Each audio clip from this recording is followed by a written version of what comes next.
5. bölüm. Yazğıçılar uruş, emgek, muhabbet temaları üstüde acayip qiziqarlıq, canlıq vaqealarni to'qib chiqadi. O'quvchilar bu vaqealarni qiziqib o'qiydi. Lekin zerikishlik ishlar ustida, masalan, butun umrini birli ishga sarf qilguvchilarning ishlari haqida tafsiliy bir asar yozib chiqsa, uni qiziqib o'qiydiganlar qanchalik chiqarkin? Lekin zerikishlik kitobdanmi hozirdiganlarning chiqadiganligiga ishonaman. Undaqlar oz, ular bir qisqim qum ichida g'ilpal ko'rinib qoladigan kepak oltinga o'xshaydi. Yana ular tog' gullari ichida kam uchraydigan qizil urug'liq mehri giyohga o'xshaydi. Ular emgak bilan manglay tarini to'kadiganlarning himoyachilari, emgak va tuproqning madhiyachilari. Ularning ba'zilari g'ilpal tilga ilinibmi qoladi, ba'zilari shon-sharafning pallasiga chiqalaydi. Lekin ko'plari bo'lsa armon bilan deraksiz holda bu dunyodan ketib qoladi. Bizning dastlab turayotgan tuproqimizda sop niyatlik, lekin keraksiz tuproqqa aylanganlarning emgakchan gavdisining ko'kundalari ko'p. Haqiqiy ma'nosi bilan aytganda, yer yuzi ashu ko'kundalar hisobiga munbatlashadi. Chunki bu ko'kundalar emgak aklining sop teni. Ömür bo'yi yer tilg'igan dehqon bir qitim xalliq tamasli bo'lmaydi. Ömür bo'yi yog'och randilagan yoki ko'rik tortib bozgan, so'qqan kasb hech qachon oliy unvonga ega bo'lishni xiyolga keltirmaydi. Ammo ta'ma va ishtihoni hayotning lazzatini bildiganlarchi, ular bir kundala dunyoni o'zining qilib olishga oldiraydi. Tushida beshiga xalliq toji kiydi. Shuning uchun o'ngida odamlarni chalmadak dastlashning ko'ydi bo'ldi. Mana shularning kasofatidan yer yuzi bulg'unudi. Dunyoni buz tutak qoplaydi. Shuning uchun bu dunyoda adolat bilan qabohat o'rtasidagi kurash bir kunmi to'xtab qolmaydi. Men raqibdan kelgan tuyuqsiz xatni o'qib, xotiramga yuqorqi gaplarni yozdim. Bu gaplar 24 yillik hayotimda paydo qilgan tajribami yoki raqibga bo'lgan nafratimmi, buni o'zimmi bilmayman. Xat tunugun keldi. Men undan xat kelishini kutmaydim, ham xolmaydim. Uning menga igdorchilik qilishini nafratlik bir kasbdek yomon ko'ratdim. Kutilmaganda bu nafratlik ish sodir bo'ldi. Men endi bu xat meni o'ylashga, vaqtincha o'zimdan neri qilgan turmush ko'ngilsizliklarimni yana eslashga majbur qildi. Ko'z oldimga ayolimning yig'idan ishigan ko'zlari, sarg'aygan yuzi kelishga boshladi. Fikrim yana chechildi. 1961-yilning oxirgi oylarini mushu butxonda o'qish, yezish bilan o'tkazishga tuzgan planim ta'siriga uchirmoqda. Kitoblarim mendan yuz o'ragandek ta'tir qarashgan, ustilimni ko'ngilsizlik qoplagan edi. Uchisiga maylashgan paxtliq ko'k chapan, beshiga burg'ay yungluq salpan kiygan majorin putidagi bo'z pimisini bo'sug'ida qiqishtiribla uyning o'tirsidagi meshning oldiga kelib zo'ngzaydi va o'chishga oz qolgan cho'g'ni ko'chilashga boshladi. Men shu chaqda o't qalash lozimligini esimga oldimda, bulundagi kulrang kesak va kaslangan shoxlarga qarab mangdim. Ishlavergin deb olqini bilan meni to'sidi. Majorin kelangsizrak harakat qilib, qattiq so'g'uq shivirg'an bo'lyotdi. Bir qotazning puti sunibdi. So'yishyotdi. Halol bo'lsin deb o'zim bo'g'izladim. Ishla deyman. Nima bugun ishing olmadimi? Xat kelgan ekan. Butun diqqatimni chechvatdi. Qo'lim zodla ishga bormadi. Ayolning xitimi. Voy, seni xotirjam qilmoq ajabmi tasga tushiyotgan tang. To'yimni qilibmi tinchlanmadik. Sen tajribasiz, ishonmaysan. Chiroyli ayol erga zodi xotirjamlik bermaydi. Sening umrlik hamrohing joyida bo'lmagan, qadamni xato bosgansan. Ilmni hurmatlaydigan, ishingning qadriga yetadigan, umr bo'yi sana yor yo'lik bo'ladigan ayol lozim edi. Qanday qilg'uluq? Bundaqlardan chiroyliqlar oz chiqadi ekan. Chiroyliq bo'lmasa, sana o'xshash yigitlarga yoqmaydigan. Men gap qilmay yerga qaradim. Gap qilmaysan-ku, xat zoti kimdan kelibdi? Raqibdan. Raqibdan? Ha, nima debdi u? Jon do'stim, jinim do'stim deb yozgandi haqiqatan. U sening bu yerga kelib qolganingni bizga ortib boqar balki. Meyli emasmi, her ishlarni bizga döngüdü. Mashning ikki beqini qizardi. Biz kötekler üstüge o'ltirib olib, raqibning xatini o'qidik. Men u xatning ba'zi joylarini ikki qitimdan o'qib berdim. Ikki qitim o'qigan joylar mundaq so'zlar yozilgan edi. A'la, rost gapni aytsam, Şinjanға seni aqlash uchun bordim. Munosabatlik odamlar bilan so'zlashdim. Oxir sana töhmet qilg'uchini topdim. Uni sen kelganda o'z og'zimdan aytib berman. Qisqasi seni aqlashqa asos topdim. Pat yaqinda shu-shuji, ya'ni o'z xizmatiga o'ltirdi. Hamma ish iziga tushidi. Sen nemishqa qaytmaysan? Güzellay Şinjanға yo'tkilib ketman degili turdi. Nemishqa sen u qizga so'g'uq muomala qilsan? Nemili bo'lmasin, yana 3-4 oydan keyin bola yuzi ko'rsan-ku. Sana xush xabar. O'zingni bil, maoshingni o'stiradigan bo'ldik. Heliqi ilmiy maqolani tez bitkizgin. Kelar yedi seni dotsentlikqa yo'llaymiz. Uyg'urlardan chiqqan tunji dotsent bizning elimizda sen bo'lasan. 30ning qarsini ko'rmay turib, dotsent bo'lsang biz beshimizga tosh kiygandek xushal bo'lamiz. Sen bizning faxrimiz, shon shuhratimiz. Tez qayt, xat tegishi bilan qayt. G'uljadan sana atab shundoq bir gilam akeldimki, haqiqiy Eron gilimi. Güzellay xushal bo'lib, sizdek og'inisi bor odam baxtli bo'lmay nima bo'ladi dedi. Men bir mard yigit, sening xotirjamliking, xushalliging uchun dadamdan qolgan butun ta'allutimni xajlab etishga tayyorman. Majurin kulib qo'yib silq sochlarini olqini bilan taradi. 30ga kirmay turib dotsent bo'lishingga men qo'shilaman, dedi Majurin beshi bilan ustalni sharat qilib qo'yib. Ha, nimaga qapoq tursan? Uyg'ur yozma adabiyoti tezislarini tugatdingmi? Men xijil bo'lib yerga qardim. Bu planim amaldan qoldi. Majurin, men bayqamay cho'ng so'zlab qo'yibdiman. Nima? Yozgan maqollaring yaxshi-ku. Men Uyg'ur yozma adabiyotining darvosida turibla yoshligimga elib cho'ng so'zlab qo'yibdiman. Bu ish bir cho'ng bino ekan. Yuzlagan odamlar bitirdigan cho'ng binoni yolg'iz bitirman deb maydamga uribdiman. Majurin menga qarab qo'ydi-da, gapni qilmasdan ustilimga yaqin keldi va teshikir, yirtiq kitoblarni avaylab o'rib ko'rdi. Endi nima qilmoqchisan? Dedi u ko'zimga qarab. Kitob o'qimoqchiman. Men Beyjingga berib, qadimgi zamon Uyg'ur tilini ostila o'qib kelgandan beri tatlashtirib yurib, O'g'iz nomini o'qib, oddiyla bir xotira yozdim. Bu xotiradagi gaplarmi Abul G'azi Bahodirxonning Shajari-i Turk degan asaridan ko'chirib olingan. Yangilik yo'q deyarlik.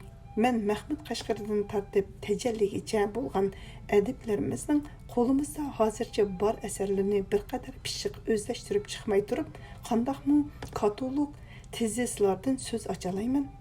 Ochiqini aytsam, mushu yaqindan beri bir qadar pishiqroq o'zlashtirishni boshlagandan keyin o'zimning o'tganki tezis yozaman deb qilgan kulkilik ishimdan nomus qilgan bo'ldim. Nimancha qizirasan? Dedi Majurin kulib ketib. O'ziga bundaq tamana qo'yishning ma'lum chaqlarda foydasi bo'ladi. Tamananing muvofiq emasligini bilgandan keyin, lekin a'la, sen 1 yil yoki 1,5 yil o'qi, pishiq o'rganganingni o'zingning bilimiga aylantir. Har bir asarning to'liq mazmuni, shoirlarning hayoti, u yashagan tarixiy sharoit, hatto yozuvchi, shoirlar to'g'risidagi xalq ichiga taralgan hikoya, cho'chaklarni qo'ymay puxta o'rgan. Hammani bilib bo'lib, ondan bu asarlar ustida tezis yoki izohat yozaman desang, vaqtni bek so'zib etsan. Lushinmi Jungo adabiyot tarixini yolg'iz tuzdig'i? Yana qanchagan odamlar sen degan cho'ng binolarni yolg'iz bitirgan. Yoshlik alomatchaq. Sen bu chog'da qadrla, o'rgan, lekin ilmiy emgakni hargiz keyniga so'zma. Qanchalik bilsang shunchalik yoz. Xato bo'lib qolsa keyin tuzat. Hatto bolalarga xato nimalarni o'tib qo'ysangmi kerak yo'q. Til adabiyot fakultetining 4-yilliklarga Uyg'ur adabiyot tarixi o'tildi. Mukammal bo'lmasimi mayli. 1963 yili 6-oydan burun qisqacha bo'lsa-mu konspekt tuzib chiq. Konspekting 1963 yili 9-oyda o'quvchilarning qo'liga tegsin. Majurin uyning ichida mengib yurib so'zlamoqda. Uning mening ishimga ko'ngil bo'lishda men ko'rgan hamma odamdan ustun turadi. O'zim Uyg'ur tili va adabiyotga xeyli pishiq. Çağatay tili deyildiğen Arap Fars atalmaları aralashgan Uyg'ur tilidagi kitoblarni o'qib tushunoladi. Akşamları o'ngda yetib olib, menga Navoiy, Nizari dastonlarini so'zlatadi. Men ta'sirli joylarni yodga o'qib bersam, o'tirib olib tushundim. Bir necha so'zni tushunmaganim bilan ma'nosini tushundim. Ha, shunday qilib Mas'udni divilar nima qildi deb so'zlab ketadi. Farhod Shirin dostonni so'zlab, Farhodning she'rini iti bilan yerdan ko'tarib olganligini bayon qilgan go'zal misralarni o'qiganimda hayajonlanib, yana o'qig'ina deydi. Men bunu misralarni zo'q bilan o'qidim. Kuyunda yetib o'l sanam qoshiga, ko'tardi samanda bila boshiga. Olib dushiga oyni gerdun kabi, bo'lib boshida toj faridun kabi.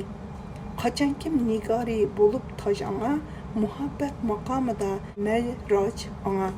Yetib anga gevneyin ora shohliq, muhabbat sarirda ogohliq. U ba'zida mening Çağatay tilida yozilgan she'rlardan tuzib chiqqan Arab Fars atalmalari ustidagi qisqacha izohliq lug'atimni so'rab ochib ketadi-da, biror haftadan keyin akirib berib, hammani bilib olishga vaqt yetmadi, lekin xeyli bilib qoldim deydi. Majuran adabiyot, tarix, falsafa, logika, hatto psixologiya, biologiya, botanika qatorliq fanlardami xeyli bilim bor edi. U doim psixologiyalik usul bilan iroda tavlash, tutib olish qobiliyatining ojizlashib ketishidan saqlanishga o'xshash ilmiy masalalarda qiziqarli hikoyalarni aytib beradi. Lekin ko'pincha u meni yolg'iz qoldirishga, ko'proq o'rganish uchun imkon berishga tirishadi. Meni emgaklardan ranjish, ko'ngilsizliklardan ozod qiladi. O'rganish, ishlashga, natija qozonishga rag'batlantiradi. Men uning yordamiga, g'amxo'rligiga muhtoj edim. Bo'libmi bir ishni hal qila olmagan kunlarim uni nerdan bo'lmasin izlab topadim va yordam talab qilardim. Majura meni o'z o'g'lidek yaqin ko'radi.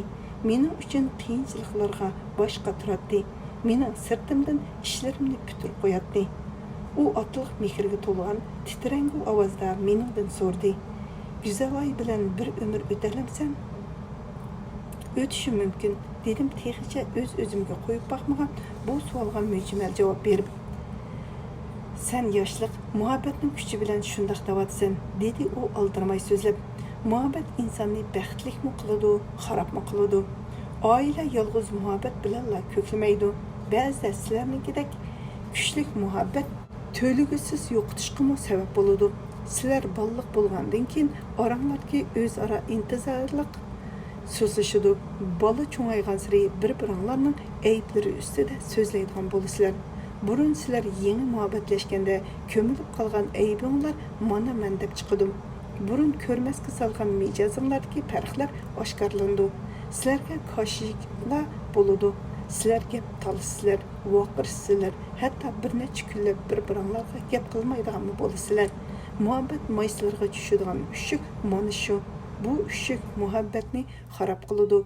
Oxir bir-biringlardan qutulishni baxt hisoblaydigan bo'lasizlar. Men sizlarni ko'zda tutib bu gapni davatmayman. Umum qonuniyat ustida so'zlayapman. Bu albatta mening turmushdan olgan tajribam. Bugun o'zimcha sana aytib qo'yishni loyiq ko'rdim. Men jim bo'lib qoldim. Albatta, majurun bekorlar bu narsani so'zlab o'tirimiz kerak. Balkim bizning turmushimizda yuz berayotgan ishki ziddiyatlarni ko'zda tutgan bo'lishi mumkin. Muhabbat o'tkinchi, aldamchi hissiyotmi? U insonni mangu baxtli qila oladigan bir xil kuch emasmi? Undaq bo'lsa, bizning adiblarimiz nima uchun murodiga yetolmagan oshiq mashhuqlarni yezishga shuncha qimmatli hayotlarini sarf qilib etdi? Ulug' Atoyi, Sakkoki, Lutfi, Navoiy, Zalili, Xirqiti, Nizari, Nozimi, Tajalli qatorliq peshvolarimiz o'zlarining necha o'nlagan o'lmas doston g'azallarida muhabbat vafo, inson baxtining yildizi degan fikrni ilgari surishgan-ku. Navoda Farhod bilan Shirin, Layla bilan Majnun, Tohir bilan Zuhra, Yusuf bilan Zulayha, Vomuq bilan Uzra, Saidin bilan Robiya va yaqinqi zamon doston dramalardagi oshiq mashhurlar murodlarga yetgan bo'lsa, yıllar o'tgandan keyin o'zlarining judolikda tatgan kulfatlarini unutishib bir-biri bilan vaqirashgan, batnashgan va hatto bir-biridan zerishgan bo'ladimi? Muhabbat insonni mangu baxtli qiladigan g'oyaviy ruhiy kuch bo'lmasa, uni insondagi go'zal axloqning bir belgisi deb qarashning foydasi nima? Yana navoda u o'tkinchi, aldamchi, tezli yo'qoladigan tuturuqsiz hissiyot bo'lsa, uni umrlik xuddi qarag'aydek doim ko'kirib turadigan narsaga aylantirishning yo'li yo'qmi? Nemancha deming ichingga tushib ketdi. Ko'zingni mashtiki cho'g'dan olmaysan-ku. Balki ashu o'tmi gurkuraydi, yolqinjaydi, lekin asta-asta kul bo'lib besib o'chidi. Muhabbatmi xuddi shundaqla bir nima ekan deb o'ylayotsan-ku deyman. Yo'q, hargiz undaq emas. Men xiyoldan beshimni ko'tarib uningga qaradim. Muhabbat aldamchi, o'tkinchi hissiyotmi emasmi? Hem o'tkinchi, hem ömür baqi, dedi u kulib qo'yib. O'tkinchi ekanligi rost, lekin uni tarbiyalab, asrab, ömür baqi qilib olg'ili bo'ladi. Parvish qilmasa, heliqi ushukda nobud bo'ladi demakchi. Parang rosa qizg'an, talash tartishqa aylangan bo'ladi-yu, biroq qo'llari qizil qonga bo'yalgan Mo'ng'ul yigit leganda qo'tas jigirini ilib kirdi. Ajoyib semiz chiqdi, kaslamay. Kavab qil, a'la. Avu mening sumkamda zira so'qilgan kavab için lazlar bor. Ziqqa avu ho'l shiviqlar toza yaraydi. U talaga chiqib ketdi. Kavab pijildayotdi. Ziqdan cho'g' ustiga pish qilib sho'rpa eqib tushyotdi. Men bayqi muhabbat, baxт to'g'risidagi gaplarni tezli unutib, o'zim yig'ilib olgan shoirlar to'g'risidagi tafsilotlar ichiga kirib ketdim. Mahmud Qashqari Divani lug'at turkni yezish uchun Qarag'aynilar davlatining go'zal poytaxti Qashqardan chiqib, turk qabilalari, qipchoq qabilalari joylashgan shahar davlalarni kezgan va u yerlardan o'z asri uchun qimmatli boylik to'plagan.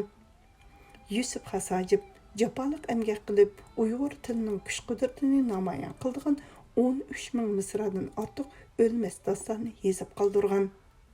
Hozir İstanbul'da saqlanayotgan arab, Paris, Türkiye tillarida nusxalar qoldirgan Adabatul Haqayiq Ahmad Yuknaki talantining javhari, nada tug'ilib, nada o'lganligi to'g'risida hech narsa qoldirmagan bu buyuk odam to'g'risida nadan va kimdan savol so'rash kerak?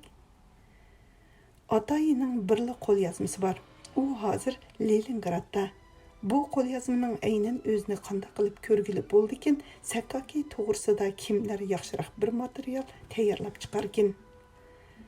Lutbiyning Parischa, Uyg'urcha yozgan she'rlarini tugallab ko'rib chiqish uchun Toshkent, Leningrad, Britaniya, İstanbul kutubxonalarga murojaat qilishga to'g'ri keldi.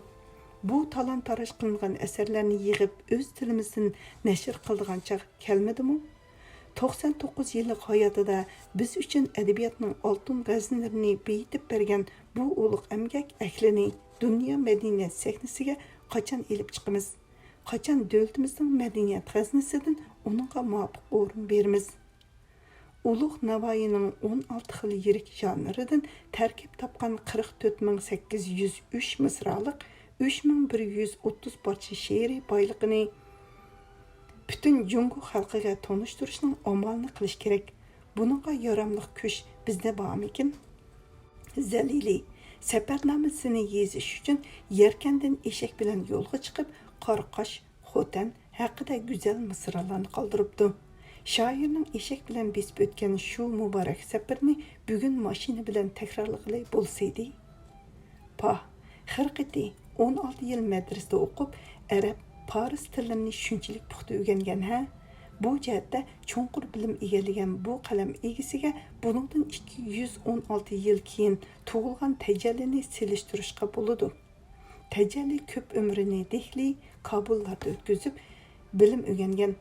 Uning Barq tajalli va Sabaq tajallinisi divan bo'lib tuzilganda u 49 yoshda ekan.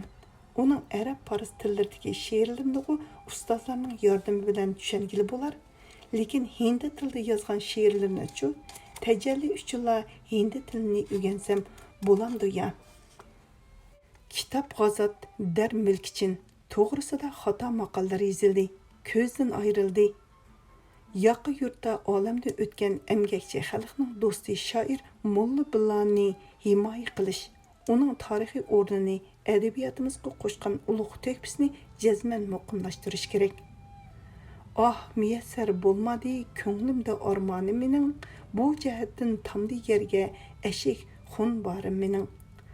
Armon qanliq yosh, uning hasratiga vatanidan ayrilib xaroblashganligi, vataniga qaytish armonining amalga oshmaganligi uchun to'kkan qonliq yeshig'i.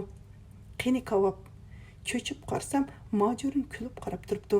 Men qip-qizil beg'inni kulga qoqlab o'ltiribdiman. Sen nima o'ylab o'ltirsan ala? Kavob kuli bilan, cho'qir guli bilan ha ha ha. Biz qaqaqlab kulishdik. Shu oqshimi men boya mesh oldida o'ylaganlarimni to'liq qilib mojuringa aytdim. Mojurin xeyli jimliqdan keyin qiladigan ish rostilijiq, gomindan militarist menching koni jamiyat keltirib chiqargan vayronchilik eg'ir, oshko'z, tamaxurxon amaldorlar xalq yaratgan boylikni buladi, yedi, satdi, sovg'a qildi. Endi biz bu talon-taroj qilingan boylikni yig'ishga, to'plashga majburmiz. Partiyamiz buni qiladi, qilalaydi. Sotsializm tuzumi buni qilishga imkoniyat beralaydi. Xo'sh, sen qaytib berib nima qilay deysan? Shinjongga oldi bilan Janubiy Shinjongga sayohatga mansam deyman. Nahid yaxshi. 12 oyning 5-ida yayloqda yeşillik tugidi. Oppoq qor qoplagan qirqoqlarda atigan oqshomlari, qirqlarda atigan oqshomlari haridek chaqadigan g'arbiy janub pipa shamoli vijildaydi. Zahardek ochiq shamol yoltirab qorni osmonda uchirib, budxona tomlariga qo'tas-qo'tallarning pakar qo'ruqlari va atrofdagi zangzularning qaqasi o'yliliq, pakar qo'ruqliq va kichkina panjarlik uylarga ekilib turadi-da, birdamla oppoq qirg'oq do'nglarni paydo qiladi. Taptaqir o'g'izlar ustidagi qaraygan turg'unlardan chiqqan ochiq tezaklisi yuqoridan qo'yilayotgan ko'kish yundidek tuvallab tushib, bulung va dalalarda ochiq puroq qoldirib, ondan yo'qoladi. Yayloqda ko'ngilsizlik boshlangan. Ballar eshiklardan oralab beshini chiqaradi-da, xuddi qo'ludek ko'rinib, yana o'z qiyniga kirib ketadi. Yozicha yayloqda vaqirashgan ayollar hozir sapralishib ketgan. Ular suv to'ldirilgan so'g'ularni maylashgan juvullari ustidan ortildirib, tengib, uzun juvullarning pashlarini orasidan oralla ko'rinib turadigan kashli kigiz o'tik kiyishgan putlarni qorda taslikda o'tkaydi va nimalarni tilaydi. Ularning nimalarni tilaydiganligi menga noma'lum.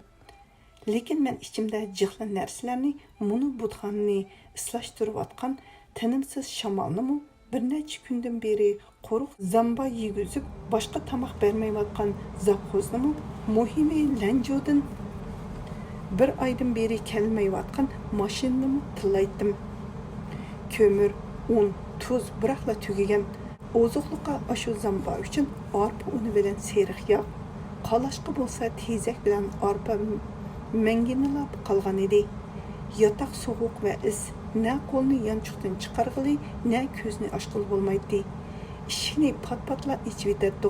Shundoq bo'lsa-mu, uydagi bezirib olgan is talaga mangmaydi. Aksicha tam yoqlarda bulutdek turilib yurgan islar yotoqqa qechib kirishadi. Mashinalar Shiyaxiga 5 kunda orala kepdi. Bu yoqqa mang'ili bo'lmog'idek deb angladim. Dedi atigan otlanib chiqib ketib, heyla qaytib kelgan Mo'ng'ul molchi qo'lni pulab o'ltirib, uning xo'ras sajisidek yuzidagi shalon qishig'a qo'ngan quruq texi erimagan edi. Shumi kun bo'ldimi deb vaqirib etdim. 3 kundan beri ichimni tatlab orom bermayotgan ochiqimni chiqarish uchun.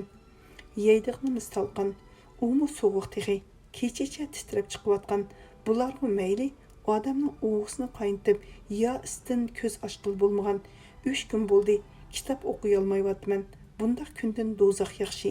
Nima bo'lmasin, u yerda o'tba. G'azabim chaqchaqqa aylanib ketdi.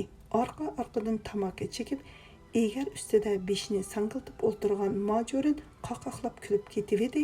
Helqi hijaygoq changjangmo taqir yoqiliq juvisiga yo'gilib, kirlashgan oq yepimilik oyoqlarini juplab o'ngda yotgan Lovyangmi bir chetda so'g'aqqa qaramay yotgan juvularga o'rni bilib qarda o'ynayotgan ishchilarmi qaqqaqlab kulishdi.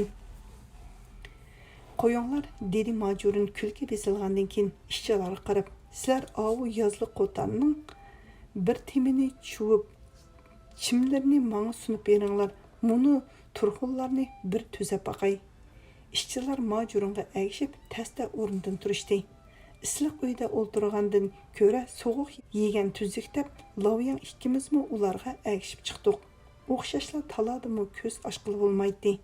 Xuddi g'arbiy janubiy tog' eg'izidan mushu yoqqa qartib maxsus pulgish bilan pullayotgandek butun atrofni qo'yun, manon va chang to'zon qoplagan. Zahardek ochiq shamol odamning qilin juvular ichidagi badaniga nashtardek urilardi. Biz u bilan Majuringa chim sunduq. Yarim soatdan keyin 3 kundan beri shamol huvilgan bak mashta pallada o't yondi va chiroyimizni xushallik qopladi. Kashqirin Majurin zapxozga buyruq berdi. Maktabga avatilgan go'shtdan 50 jang ilib qilib, musulmonlarnikini a'loga, boshqalarnikini do'rjiga o'tkazing. O'lcham o'tgandek nima yashiklarni mixlayotgan demsiz, mixni sug'urmoq muni so'g'uqqa chidamoqqa qaraganda oson. Majurin o'zi do'rjini boshlab shu kunila Shiyaxiga qarab yurib ketdi. Ertasi go'shtlarimizni xaltalarga to'ldirib, xil qotazlarni egarladik-da, o'tin ekilish uchun bo'ron eg'iziga qarab yo'lga chiqdik. Shivirgan hovlimoqda, qotazlar tarsonlik bilan mangmoqda. Yo'l hildan hilga yo'qab ketadi, ammo biz boshlarimizni juvularga cho'mkib olib, qotaz ustida mazmut o'ltirib, tuman ichida tamtilab ketib boramiz. Men soğuq joydan o'tgan chaqlarda lanjodagi par bilan isiydigan illiq yosidaq uyimni, chiroyli ayolimni, ko'ngillik turmushimni eslayman-da azoblanman. Lekin birdilla go'zal ayning raqibni oqlashga boshlaganligi, raqib bilan yiqilishib ketganini, yo'shirganini eslayman-da titrab ketaman. Turibla ayolimning sadoqat va mehribonlik yig'ib turgan ko'zlari yodimga keladi. Bu chaqda o'zimni ayblayman. A'la gunohsiz qizni bekorla qiynayotsan. Ashu ko'zlar yana sendan boshqa biriga mehri shafqat nurlarini chacharmi? Balki soddiy hissiyot, soddiy fikr va ko'ngli tuzlik uni raqib to'g'risida yaxshi gap qilishga majbur qilgandu, yoki seni ig'irchilik va ruhiy azoblardan qutuldirish uchun vijdoniy ko'tirmasimi raqibga yolvorgandu. Uni kechirgin, uningga xat yoz yoki lanjoga qayt. Sen o'tilodek yo'q gumon bilan gunohsiz ko'zlingni nobud qilma. Bundaq chaqlarda men qo'tas ustida o'ltirib, ixtiyorsiz kaynimga burilamanda, mushu manon chang to'zonlar orasida onasini izlagan toydek hasrat bilan ingrayman. Güzülüm, shu turqida nima qilyotadigansan? Atsi shamol to'xtadi. Men yaylaqning qor bilan chumkelgan kang qo'ynini illiq nur bilan shodlantiradigan quyoshning tog'lar keyindan balqib ko'tarilishini ko'rish uchun saharliki budxona o'g'siga chiqdim. Quyosh avval mehrlik nurini yar muhabbatidek illiq taptini avatdi-da, ondan keyin qip-qizil sho'llar ichidan yoqi yirtib husn jamolni ko'rsatdi. Yaylaq yor husniga qongan yoshlarning qalbidek shodlandi. Cho'qqilar xuddi tunji muhabbat izhorini anglagan baxtli qizning ko'zdek nurlandi. Men quyosh husniga to'ymay qaradim va sharqdan chiqayotgan mayin shamolga murojaat qilib, Molla Bilalning misralarini yod o'qidim. Jahid aylab ey saba bir nama keltirgin manga, ol parvash nazdidin payg'ama keltirgin manga. G'uncha bo'yliq yorning bosgan izidan bir siqim, bu ko'zimga surgili tuhfona keltirgin manga. Tarai moyini keltir ayblayin tavizga baq. Ya o'zing bilgancha bir yodnama keltirgil manga. Yoki may keltirib bu dardimga davo bo'lg'aydami, ishqida sibqur holi paymona keltirgil manga. Yalbarib bodi sabaga bu bilali dardila yig'lab aytur qissa asi, qissa sani jonana keltirgil Şiirdeki otluk fikir mening qalbimni titratdi. Yüz neçe yıllar burun eydilgan bu sözler bütün hicran azabıdakilarga yürek yarısını saqaytish uchunla bütilgen til ve hissiyat tumarmıdı ya. Nemişqa shuncha xiyollar, izlenishlar bilan shodlanmagan dilim birli şiir bilan shodlanadi. Yana nemişqa shuncha dard alamlar dastidan namlashmagan kirpiklarimda mono misralar, marvoyit unchilarni paydo qiladi. Men dunyo xo'rliq to'g'risida majurunda mundaq gap anglagan. Ba'zilar uchun pul, yurak, pul yuzidagi rang, qon, pul yana xo'shallik va o'lim. Rost shundaq. Puli bo'lishi yoki ko'payishi bilan ba'zilarning yuragi cho'ng'iydi, kuchaydi. Yüzüde qon, rang paydo bo'ladi. Shunga ular o'zini tangdasiz go'zal chaqlab, xuddi uyqusi qongan devidek xo'shal bo'ladi. Aksicha puli azaysa yoki yo'qolsa, ularning yuragi og'riydi, hatto to'xtaydi. Yuzda bo'lsa, qon rang qolmaydi. Go'yo afsonalardagi chechi kesilingan olvasadek parishon bo'ladi, hatto o'ladi. Bu dunyodagi pastkashlarning xususiyati. Lekin mardlarning sop vijdon egalarining xususiyati to'g'risida men nimani bilaman? Bildiganlarim xelijiq, lekin hammasini aytib o'ltirishning nima hojati? Odamlar o'zi izlab tepsin. Men faqat birsini aytib o'taman. Undaqlarning boyligi vijdon. Ular vijdonni jinidan qimmat biladi. Go'yoki bir hassiz sunuq yormoq uchun jinini tikkanga o'xshash. Ular vijdon g'aznisidan kemaygan bir zarra uchun jinini qurbon qilishidi. Shundaq vijdonliq odamlarla judolik uchun yosh to'kidi. Judolik vijdonliq odamlarning yuragini titirtidi, jinini upurtidi. Mening vijdonliq ekanligimni sinab ko'rgan o'tliq she'rga, bu misralarga qon ter hissiyat sarf qilgan shoirga chin yuragimdan rahmat. Yiroqdan otiqlar ko'rindi. Majurlar qaytgan bo'lishi mumkin. Ular jazman go'zal ayning xetini akeldi. Men bu xatni 3-chi qitim o'qiyapman. Ala, men bo'shanqili g'uljiga borman. 1-oyning 11-kunigacha yo'lga chiqmasam bo'lmaydi. Men baxtsiz bolaning onasi bo'ldigan o'xshayman. Dengiz bo'yidagi kechalar, Beyjingdagi va'dalar unutilg'isizdek sezilgan edi. Yoshligim meni oldigan o'xshaydi. Siz men o'ylagandek meni yaxshi ko'rgan emas, balki yolg'on yaxshi ko'rgan ekansiz. Meningcha bir-birini yaxshi ko'rganlar menga yaxshi ko'rishlari, bir-birining ayblarini yaxshi ko'rishlari lozim edi. Ichimda bir parcha o't bor, deb ko'kragingizga o'ng olqiningizni qo'yatdingiz-ku, qani u o't. Kecha-yu kunduz sizni o'ylaydigan, uning ustiga ona bo'lish oldida turgan sodiq ayolingizni tashlab qo'yib yiroqda bir butxonda qishlayapsiz. Bu sizning qalbingizda o't borligidimi? Yo'q, men bildim. Siz yolg'onchi, aldamchi, qalbingizda o't yo'q, muz bor. Siz ashadiy qisoskor. Urumchida bir qitim qilgan qo'polligim uchun meni qiynab qisos olmoqchi. Rost emasmi? Mening yoshligimni, tunji muhabbatimni, orzu umidlarimni o'z qisoskorligingizning qurboni qildingiz. O'chingiz chiqdimi? Siz meni Odilaga bir qitim ajab haqovur qizgan debdikansiz. Haqovurlik uchun shunchalik og'ir jazo kelamdi. Qani sizning odil, oq ko'nglingiz. Ala, men siz bilan ortiq gap talashishni xohlamayman. Men shunchalik charchadim, shunchalik jududim. Buning hammasi siz uchun bo'lgan. Qolgan gaplarimni bolangizni qo'lingizga bergandan keyin aytaman. Xayr xo'sh, yoyliqda mangu yildiz tartib qilishingizga tilakdoshman. G 1961-yili 12-oyning 27-kuni. Endi o'ylangandek hech ish yo'q. Atla lanjoga qarab menish kerak. Bizning oramizga bu judolik urqini kim chashdi? Buni go'zallarga bildirishim, behuda gumonlanib azoblanganim uchun uningdan kechirim so'rashim va o'zim uni yo'lchiga birga olib borishim lozim. Ammo dedi majurun oqshimi gapimni anglab bo'lib, birinchidan raqib bilan san-pan deyishmagin. Ikkinchidan 3-oydan burun lanjoq paydo bo'ldi. Janubiy Shinjongga mengishga to'g'ri keldi. 9-oyda Janubiy Shinjongdan qaytib kelsanglar, kelar yili 1963-yili 6-oydan burun bizga Uyg'ur adabiyoti tarixi to'g'risida mayli tezis yoki konspekt bo'lamdi, umumiy ahvolni dastlabki qadamda bayon qilib beralgudek biror narsa topshirmasang bo'lmaydi.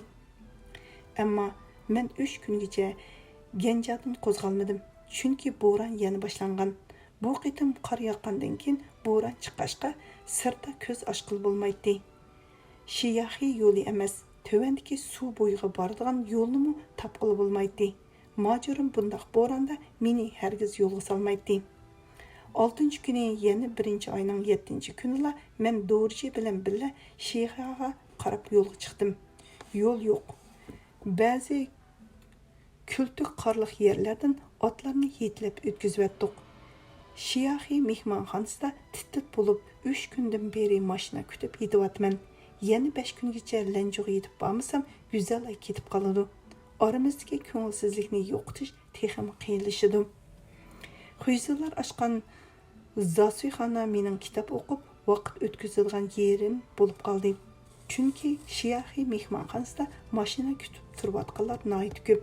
Mehmonxona Güllik vadiki bar 2 qavat peshoymani eg'ir qadamlardan hozirla go'mirilib tushadigandak g'ichirlaydi. Uprab o'dir-do'ng bo'lib ketgan yog'och palampiymi ko'zga ko'rgi qonmagan to'xudek juq qilib uni qiladi. Uning ustiga vor albatta bundaq yerda kitob o'qig'ili bo'ladi demsiz. La bulun ibodatxonasining rohiblari uzun qo'ng'ir choponlarini so'rishib ibodatxona atrofidagi tosh tomlarni aylanqida turganda heliqi Zasuyxonaga boraman-da, kech kirgicha shu yerda o'tirib kitob o'qiyman. Oq to'piliq Huyzu buvay kitobning betlarini varaqlab ko'rib, Qur'onmi deb so'raydi. Men uning himoyasiga ega bo'lish uchun ha deganni bildirib, beshimni langishtirib qo'yaman. Undaq bo'lsa, avu mashning yenda o'tirib o'qing. Bu yerda zangzular haraq ichishidi. Ba'zi kunlari ular beslashib ichishidi. Beslashganda qo'llariga ashu belidagi esiqliq pichoqlarini elishidi texi. Qo'rqib o'lgudek bo'laman deb menga hikoya aytib berdi Huyzu oshpaz. U bir kuni menga mundaq dedi: "Men yosh vaqtimda Majungiga askar bo'lib Shinjongga borgan. Majungi o'rislarga yetib oldi. Mana amsa deb biz Husanga agishib qo'zg'alon qildik. Bizni aeroplan tanka pilimut bilan qirdi. Biz Qog'liq orqali Toshqo'rg'onga, ondan keyin Afg'oniston orqali Pokistonga qochib ketdik. Bu yoqqa savdogarlarga agishib o'tganda akelgan kitoblarim bor. Ko'rib boqamsiz?" "Ko'rib boqay" dedim xo'shal bo'lib. U chiqib ketib yarim soatdan keyin kirishib ketgan qizg'ish xurumga o'roqliq kitoblarni akirib oldimga qo'ydi. Xurum yibni oldirmay papilab turib yashdi. Men kitoblarning teshidagi xatlarni o'qidim. Ikkisi arabcha kitob, biri arab yozig'ida besilgan Paris tilidagi adabiy kitob edi. U manqardi. "Qur'onmi?" "Muni biri" dedim men qalin kitobni qo'limga olib. 25 payg'ambarning tarjimali, ya'ni Odam alayhissalomdan tortib Muhammad payg'ambargacha bo'lgan payg'ambarlar to'g'risida tazkira. Nihoyat yaxshi, bu yaxshi kitob ekan buju. Bu kitob dedim muqovasini naqshlangan seriq xurum toshliq kitobning birinchi betini ichib turib, Qur'onning birinchi surasi Fotiha boshlanishdan tortib 14-sura Ibrohimgacha bo'lgan surlarni o'z ichiga oldigan risol ekan. "Yaxshi, nihoyat yaxshi", dedi oshpaz uzun oq seriq orlash soqilni siqimdab turib. "Endi buni kitobchi?" Men 3-kitobni qo'limga olib, uningga yolvorib dedim. 15-asrning mashhur tarixchisi Sharifiddin Ali Yazamning Zafarnoma degan kitob ekan. Tili farscha, siz tushunolmaysiz. Uning ustiga bu Qur'on emas. Shundaqmi? Mayli, bumi lozim. U kitoblarni yig'ishtirdi. Men uning qo'liga esildim. "Mushu kitobni menga setib bersangiz, men sizdan..." "Yo'q, men kitob sotmayman." Men yenimdagi hamma pulimni ustalga qo'ydim. "Mana 40 yuan, oz desangiz Lanjuga berib yana avatib berman." "Yo'q, sotmayman", dedi u ko'zini puldan uzmay. "Kitob sotmayman.